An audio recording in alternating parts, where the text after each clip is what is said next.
Hello అండి, welcome back to 6 of Wands.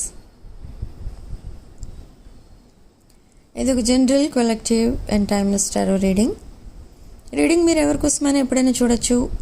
And reading మీరు చూసే టైంకి మీకున్న సిచ్యువేషన్కి రీడింగ్ రెజనేట్ అవుతుంది. సో ఈరోజు రీడింగ్లో మీ పర్సన్ ట్రూ ఫీలింగ్స్ అండ్ మీ ట్రూ ఫీలింగ్స్ ఏంటో చెక్ చేద్దాం. ఇది న్యూ మూన్ ఎనర్జీ రీడింగ్, అమావాస్య ఎనర్జీస్ చెక్ చేద్దాం. సో మీ పర్సన్కి మీకు ప్రపోజల్తో రావాలి అని ఉంది, అంటే మీకు ప్రపోజ్ చేయాలి, మ్యారేజ్ ప్రపోజల్ ఇవ్వాలి మీకు అని ఉంది. కానీ నెక్స్ట్ స్టెప్ ఎందుకు వేయట్లేదని అంటే, ఈ పర్సన్ కోసం మీరు వెయిట్ చేస్తున్నారు అనే విషయం ఈ పర్సన్ తెలుసుకున్నారు. అండ్ ఎప్పుడైతే ఆ విషయం తెలుసుకున్నారో ఈ పర్సన్ ఏమైనా డిసైడ్ అయ్యారంటే తన ఆ ప్లాన్స్ అన్ని పోస్ట్ పోన్ చేసుకుంటూ వస్తున్నారు. అంటే ఎప్పుడు మీ పర్సన్ వచ్చి మీకు మ్యారేజ్ ప్రపోజల్ ఇచ్చినా మీరు రెడీగా ఉన్నారు యాక్సెప్ట్ చేయడానికి అని అనుకుంటున్నారు మీ పర్సన్. కానీ ఇక్కడ మీ ఎనర్జీస్ చూస్తే ఎలా ఉన్నాయంటే, ఈ పర్సన్కి అట్లీస్ట్ మీతో మాట్లాడటానికి కూడా టైం లేదా అన్నట్టు మీరు ఫీల్ అవుతున్నారు. ఈ పర్సన్ చాలా సైలెంట్ ఉంటున్నారు, బట్ 24/7 మీకోసం ఆలోచిస్తున్నారు. ఇది చూడండి, ఇది చాలా కన్ఫ్యూజింగ్ ఎనర్జీ. మీ పర్సన్ దగ్గర కొంచెం అట్లీస్ట్ రోజుకి ఒక మెసేజ్ అయినా చేస్తే బాగుంటుంది అని మీకు అనిపిస్తుంది. కానీ ఈ పర్సన్కి ఏమనిపిస్తుందంటే, ఇప్పటి నుండే మీతో కమ్యూనికేషన్లో ఉంటే ఈ మ్యారేజ్ ప్రపోజల్ ఒకవేళ మీకు ఇవ్వాల్సి వచ్చినప్పుడు మీకు వీలైనంత త్వరలో ఆ ప్రపోజల్ అనేది ఇవ్వాలి. లేదు అంటే మీరు పోస్ట్పోన్ చేస్తే మీకు ఇష్టం ఉండదు, లేదా మీరు డ్రాప్ అయిపోవచ్చు, మూవ్ ఆన్ అయిపోవచ్చు. సో ఇక్కడ ఏంటంటే ఆ డిలే అనేది క్రియేట్ చేస్తున్నారు ఈ పర్సన్ వాంటెడ్లీ. అంటే ఒకవేళ మీరు ఎందుకు సైలెంట్ ఉన్నావనో, లేదా ఎందుకు ఇలా కమ్యూనికేట్ చేయట్లేదు అని అడిగారనుకోండి, ఈ పర్సన్ ఏం చెప్తారంటే, నాకెన్నో ప్రాబ్లమ్స్ ఉన్నాయి, అందుకే మాట్లాడలేం, కుదరలేదు, బిజీ ఉన్నాను, ఇలా చెప్తారు. ఓకే, సో అంటే ఇక్కడ ఎస్కేప్ అవ్వడానికి రీజన్ వెతుకుతున్నారు ఈ పర్సన్. బట్ ఎస్కేప్ అయిపోవడం అంటే కంప్లీట్గా ఎస్కేప్ అయిపోవడమా అంటే కాదు, just they want some space. I want some space అంటే మీరు ఇవ్వరు. సో ఇక్కడ ఈ పర్సన్ ఏంటంటే, మీరు మేబీ ఈ రిలేషన్షిప్లో తనకి కావాల్సింది దట్ కమిట్మెంట్ ఇవ్వడానికి మీరు రెడీగా లేకపోవచ్చు. లేదు అంటే మీ పర్సనల్ లైఫ్లోనే తను మీకు కంప్లీట్గా కమిట్ అవ్వే సిచ్యువేషన్ అయితే లేదు. సో అలా ఇద్దరు సైడ్ నుంచి ఇక్కడ స్టక్ అయి ఉన్నారు. సో ఇదంతా ఈ పర్సన్కి తెలుసు. సో ఇప్పుడు మీరిద్దరూ కూడా కమిట్ అయినా, మీ పర్సన్ మీకు ప్రపోజ్ చేసినా, ఇది వెంటనే మ్యారేజ్ వరకు వెళ్ళిపోతుందా అంటే వెళ్ళదు. ఎందుకంటే ఇది చాలా ఒక స్టక్ ఎనర్జీ నుండి మూమెంట్ రావాలి అని అంటే అది ఒక పాజిటివ్ టైమింగ్ అనేది రావాలి అక్కడ. అంటే ఈ పర్సన్ తన పాస్ట్ అంతా క్లియర్ చేసుకోవాలి. ఇక్కడ తనకున్న రెస్పాన్సిబిలిటీ అది, తను క్రియేట్ చేసుకున్న ఆ మెస్ తనే క్లియర్ చేసుకోవాలి. ట్రాన్స్పరెంట్గా, క్లీన్గా మళ్ళీ మీ వైపు రావాలి. అండ్ మీ సిచ్యువేషన్ చూస్తే maybe you are a responsible person, you are stuck somewhere. మీరు కూడా కమిట్మెంట్ ఇచ్చినా కూడా అది యాక్సెప్ట్ చేయడానికి మీరు రెడీగా లేరు. You are waiting for this person, but you cannot accept their proposal. Now, ఇప్పటి వరకే అది. కానీ ఫ్యూచర్లో కూడా మీరు ప్రపోజల్ యాక్సెప్ట్ చేయరా అంటే చేస్తారు, కానీ ఇప్పుడు చేసే స్టేజ్లో లేరు. సిచ్యువేషన్స్ అలా ఉన్నాయి ఇద్దరు సైడ్ నుంచి. సో అందుకే ఈ పర్సన్ అట్లీస్ట్ కమ్యూనికేషన్ కూడా చేయకుండా హోల్డ్లో పెట్టారు మిమ్మల్ని. అండ్ మీరు కూడా ఈ పర్సన్ వస్తే వస్తారు, లేకపోతే లేదని మీరు వదిలేశారు ఇంకా. ఎందుకంటే దీంట్లో మీరు చేసేదేం లేదు. ఓకే, మీరు మాట్లాడటానికి రెడీగా ఉన్నారు, కానీ కమిట్ అవ్వడానికి రెడీగా లేకపోవచ్చు, కానీ మాట్లాడవచ్చు ఇక్కడ. కానీ అది కూడా ఈ పర్సన్కి కొంచెం కొన్ని రోజుల తర్వాత కొన్ని వీక్స్ తర్వాత మాట్లాడడం స్టార్ట్ చేద్దాం అన్నట్టుగా ఫీల్ అవుతూ ఉంటారు. అలా ఈ పర్సన్ మీతో మేబీ 15 డేస్కి ఒకసారి ఆర్ మంత్లీ వన్స్ కూడా కమ్యూనికేట్ చేస్తారు ఈ పర్సన్. అంత డిఫరెంట్ మెంటాలిటీ, నేచర్ ఈ పర్సన్ది. ఓకే, బట్ ఇక్కడ మీతో కమ్యూనికేషన్లో లేరు, బట్ అక్కడ ఈ పర్సన్ సైలెంట్ ఉంటున్నారు అంటే ఇంకెవరితోనైనా కనెక్షన్లో ఉన్నారంటే ఎస్ ఉన్నారు. ఎలాంటి వాళ్ళతో ఉన్నారు అని అంటే just flirting with others. It's not a committed relationship, just flirting with others and enjoying with their siblings, their family members, everything. But ఇది కమిట్మెంట్ విషయానికి వస్తే తను క్లియర్గా లేరు. అది ఒక డివోర్స్ సిచ్యువేషన్ అయి ఉండొచ్చు ఈ పర్సన్ లైఫ్లో, ఆర్ రాంగ్ చాయిస్ ఉంటుంది, అలాంటిది ఏదో ఉంది అండ్ రిగ్రెట్ ఫీల్ అవుతున్నారు ఇప్పుడు. బట్ ఇప్పుడు ఈ పర్సన్ మీకు వచ్చి సడన్గా అదే విషయం చెప్తారు, తను చేసుకునేది రాంగ్ చాయిస్, సో ఇప్పుడు రిగ్రెట్ ఫీల్ అవుతున్నాను, please accept me or accept my proposal ఇలా మాట్లాడతారు. కానీ వెంటనే మీరు కన్ఫ్యూజన్లోకి వెళ్ళిపోతారు. ఎలా అంటే ఈ పర్సన్ చెప్పేదేంటి, అసలు అక్కడ జరుగుతుంది ఏంటి, మీకు ఎక్కడ కూడా క్లారిటీ అనేది ఉండదు. అలానే ఈ పర్సన్ కంప్లీట్గా తన పాస్ట్ని మర్చిపోయారా అంటే అది కూడా లేదు, జరగలేదు. ఇంకా ప్రజెంట్ ఎనర్జీస్ ప్రకారం అయితే ఇంకా కనెక్ట్ అయి ఉన్నారు, ఎమోషనలీ కనెక్ట్ అయి ఉన్నారు and they are not clean, they are not coming clean. ఇంకా ఎమోషనల్ అటాచ్మెంట్ ఇంకా ఉంది తన పాస్ట్తో, but they want you.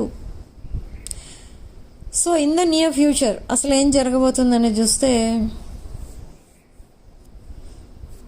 In the near future ఈ పర్సన్ మీకు ప్రపోజల్ ఇచ్చే టైంకి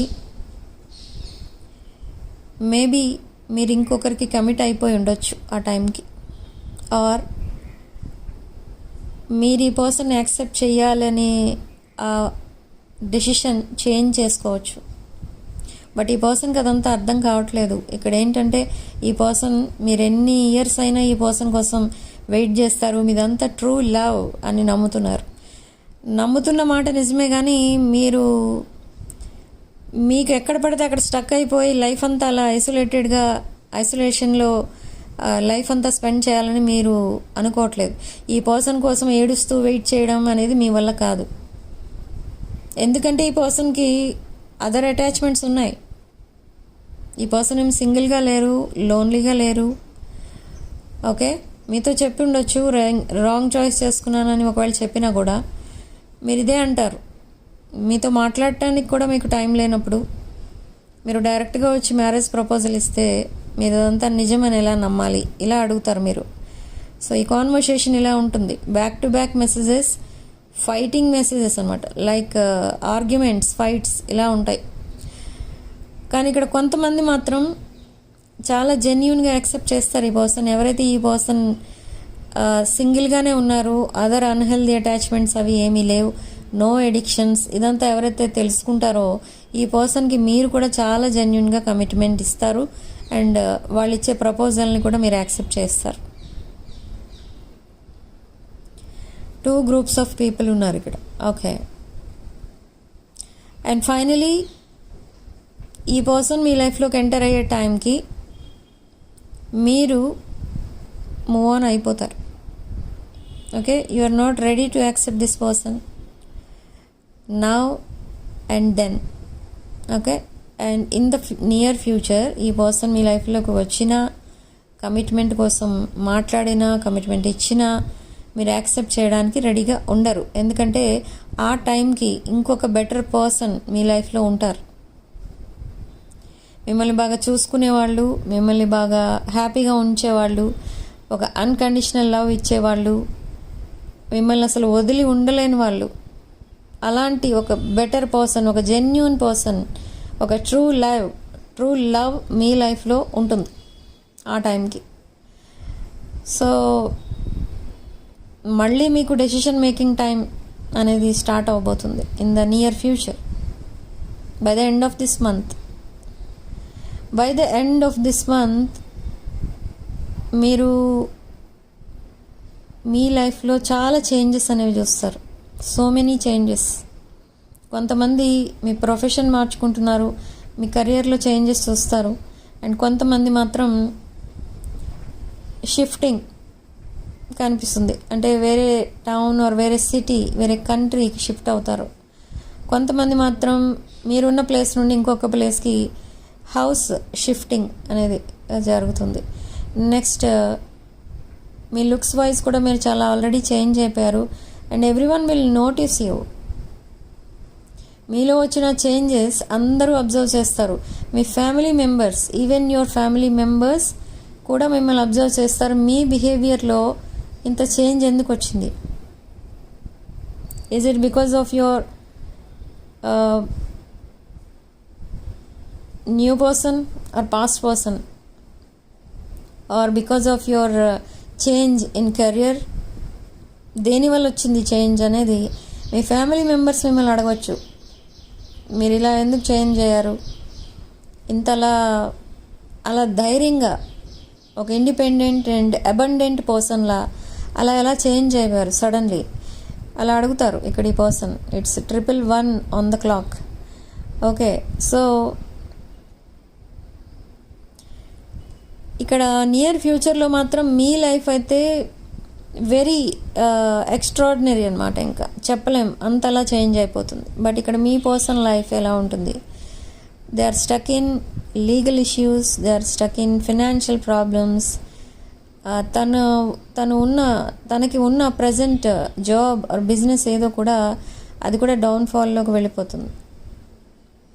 బట్ ఇదంతా ఎందుకు జరుగుతుంది అంటే ఈ పర్సన్ మీకు డిటాచ్ అయిపోయారు. ఈ పర్సన్కి మీరు కావాలి కానీ మీతో ఉండలేరు. ఈ పర్సన్కి మీరు కావాలి కానీ మీతో మాట్లాడలేరు. ఇలా ఉంటుంది ఈ పర్సన్ ఎనర్జీ. Very confusing. ఇక్కడ నేను చెప్తున్న దాన్నే ఇంత నాకు ఫ్రస్ట్రేషన్ వచ్చేస్తుంది. అక్కడ మీరు పడేవాళ్ళు ఇంకెంత ఫ్రస్ట్రేటెడ్గా ఉన్నారో. సో ఇక్కడ ఇదంతా ఎలా ఉంటుందంటే అక్కడ మీ పర్సన్ చాలా ప్రశాంతంగా ఉంటారు. ఎందుకంటే తన ప్లాన్ ప్రకారం తను వెళ్తున్నారు. కానీ ఇక్కడ మీకు ఆ ప్లాన్స్ ఏమైనా చెప్పారంటే లేదు, చెప్పలేదు. మీకు తను వేసుకున్న ప్లాన్స్ అన్నీ కూడా మీకు డిఫరెంట్గా అర్థమవుతున్నాయి. తన కోసం ఎవరో చెప్తారు ఏదో ఒక విషయం, లైక్ ఏవో లీగల్ ఇష్యూస్ ఏవో ఫైట్ చేస్తున్నారనో, ఫినాన్షియల్ ప్రాబ్లమ్స్లో ఉన్నారనో, రిలేషన్షిప్ ప్రాబ్లమ్స్లో ఉన్నారనో ఏదో చెప్తూ ఉంటారు మీకు ఈ పర్సన్ కోసం.